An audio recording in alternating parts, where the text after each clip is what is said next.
Chapter 35 The Clash of Blades Again.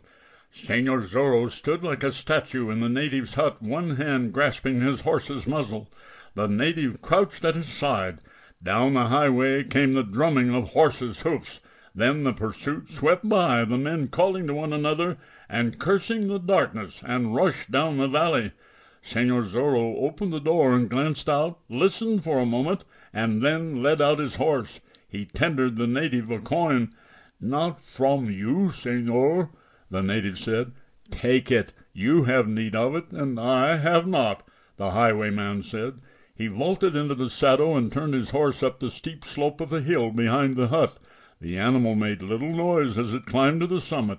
Señor Zorro descended into the depression on the other side and came to a narrow trail, and along this he rode at a slow gallop, stopping his mount now and then to listen for sounds of other horsemen who might be abroad.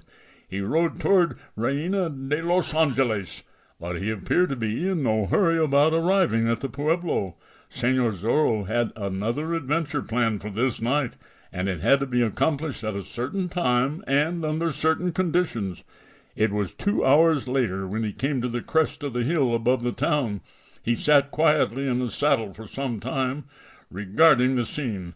The moonlight was fitful now, but now and then he could make out the plaza. He saw no troopers, heard nothing of them, decided that they had ridden back in pursuit of him, and that those who had been sent in pursuit of Don Carlos and the Doña Catalina had not yet returned.